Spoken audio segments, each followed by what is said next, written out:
Hi, I'm Katrina. I'm Christina, and we're the Gorgeous Geeks, and we just got done watching the season finale of Smallville. And let me say, for the first time in a long time, I have to say they delivered. I thought that they were going to let me down again, and I thought, like, oh, once the Kandorians were like, we're not going to kneel before you, Zod, you know, I thought it was going to be it. I think a lot of people must have complained. Or maybe the cast complained. I think someone had to complain and said, hey, let's stop gypping the fans and give them what they want. And when Clark came down and punched Zod because he threw Lois, my goodness, if Clark is gonna fight somebody that good because they throw Lois, Lois should be thrown every episode. Just throw Lois. Well, this season has really been some of their best work. I know a lot of people's favorite episode was Absolute Justice, but my favorite... Which was co-directed by Tom Welling, by the way. Well, he became an executive producer this year, and I have to really give him his props, because props to him. I know one thing when maybe that's the reason why it's actually been good. Well, I think it's always been good. Other people, it's been consistent, but this season has been the best written and the best directed that I've seen of all the other years of Smallville. I know when they started talking about his relationship with Lois, they're like, well, he's in love with Lois, and he's like, well, you know, Izzy, we need to, like, establish this relationship more when they were beginning to write this season, and I think they really, really did it right. Like, I didn't want to see like, a slow thing, because, you know, they've had this chemistry, this playful chemistry ever since she showed up. So, but, you know, they took it slow enough, though it wasn't rushed, and it matured well. And didn't you love how Clark?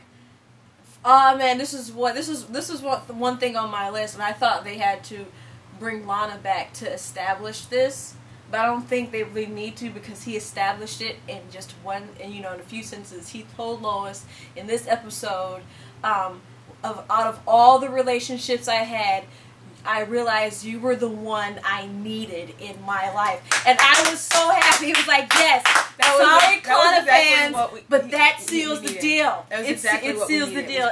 It's what we needed, and that was on my, we did a list of things that we wanted to happen. And they brought Martha back for an episode. They brought Perry back. Yep. They had a good fight scene. Usually, Smallville doesn't surprise me with cleverness, and I thought it was really clever. Even though I had told one of my friends that, you know, it'd be smart if the Kandorians released, like, I mean, if Clark and Chloe and them released, like, some type of blue kryptonite, I don't know, mist or fog or I don't know, whatever, so it would take all the Kandorians' powers. Particularly if they were flying at the moment, you know, that would solve the problem. And I was glad that they incorporated the blue kryptonite. Yeah. Yeah, a little too dark. Falling from the sky. Batman would have done it. Batman's thing would have been like, well, they probably will survive anyways, wink. But anyways, I thought it was very clever how they incorporated that, you know, if they're holding on to the blue kryptonite, they can't go. Because I thought for sure, you know, by watching the previous episode, oh, I know how it's going to end. All the Kandorians going to get sucked up and go to the, you know, the little... And Clark's going to be trapped. And Clark was going to be trapped. Possibly Lois with them, I was thinking maybe, but she's already been trapped like 2 or 3 times in different... She was trapped once in the Phantasm, and then... In the future. That was... yeah. So, she was trapped in death once, and then Chloe brought her back. But anyways, Trapped in... I need to think of a third one! Trapped in death! And so it was very smart for them to do that, saying if I have blue kryptonite, you know, I become, you know, basically human, and I can't be zapped up with all the other aliens. One thing that the only con I can think of was that the rest, like, these Kandorians are flying around the world, destroying property, you know, things that the planet has had for years, and like there was no panic amongst the humans. Well, they didn't show any panic, but Chloe was talking to Oliver in it about it and stuff, talking about the military. I know there's a lot of people who love Chloe, and there's people who use Kalalis or however you pronounce it. I really despise it. It disgusts me, and I thought when they said I love you was, I don't know, not good on their part. And I don't know, it just disgusts me. And I knew someone was gonna die. I was kind of thinking maybe it would be Chloe, but when I heard they were negotiating with her actually coming back again, which I'm not sure if is a done deal yet, that she was gonna live, but or die or whatever. But I really, really despise her dialogue. Like, I'm so sick of every word out of her mouth is a metaphor, and it just disgusts me. It's like that only Lex pulled that off. Let's just. So Lex had these stories, these grand monologues. Chloe has these metaphors, and I'm just sick of them. I'm so sick. And it's every episode. I mean, people use metaphors, but it's like they're trying to be too witty or too clever with her dialogue or something, and it's. I just find it annoying. I really find it annoying. And I'm really annoyed by the fact, I guess how involved she is, because I'm like, I don't know, people who don't read the comic books and be like, well, you're just one of those comic book loyalists. Well, yeah, but anyway. Yeah, I think if we weren't, like, comic book fans, we really wouldn't have the right to actually do a podcast on Smallville without knowing the mythology of it. You know, it's kind of ridiculous. But anyways. But I don't, it's Clark's thing. This is all Clark's thing. It's about Superman. It's about Superman. Watchtower. What did you think about the Superman? Watchtower is not even her thing. She shouldn't be Watchtower. She really shouldn't. It's kind of it is whatever. And by the way, I wasn't really for Chloe dying. I just wanted her to kind of have a nice exit or something, because I actually, it was for selfish purposes. I feel like watching them grieve.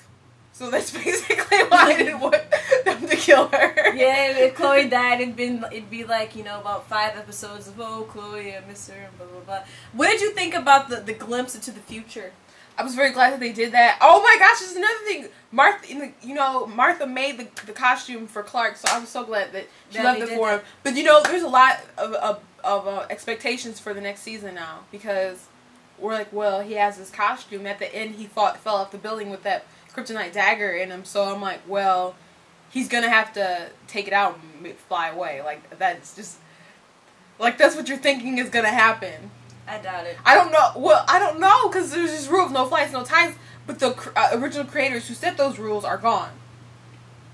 And if they have to stop jerking us around. I don't believe it. They have to stop jerking us around. I don't believe it. We can't go another season, not another good season, and have him continuously be called the Blur, hiding his face in the shadows. Okay, that's fine. Oh, I get that. It's effective, but not when you, like, go to a place like Checkmate, to the tower, the castle or whatever, and he's talking to Amanda Waller, and they want to know his identity, and all they have to do is flick on a switch. Like, you cannot. Breeze, where are they? Like, we cannot go through a whole nother entire season going on with that. And he has his costume. It's time to progress. Why would he be in the costume and call himself the Blur? Or maybe he's not ready to put on the costume yet, and they're going to put it that way. But they have a lot. I understand it's still Smallville, and I always expected that he would become Superman the very last episode of Smallville, and maybe that's still what they're going to do. But I'm curious to how they're going to stop jerking us around and make it effective and make sense. I believe that is not going to happen. I don't believe he's going to fly in the first episode. But I believe, this is my prediction, that he's just going to fall to the ground, still have some powers left, because you know how they are, how the show is inconsistent when it comes to the dosage of kryptonite that Clark can withstand. Well, yeah, he's going to take out the dagger and fall. He's going to fall to the ground, and I believe Lois will be there for some reason, or Ollie or somebody, and they're going to take his body before other people can see it, and they're going to think that he's dead. Maybe even try and reenact the Superman death. I don't know. Okay. Then they're going to end up taking him to the fortress, and then all of a sudden Jor-El's going to start speaking again, and the fortress will be alive again. That's what I believe will happen.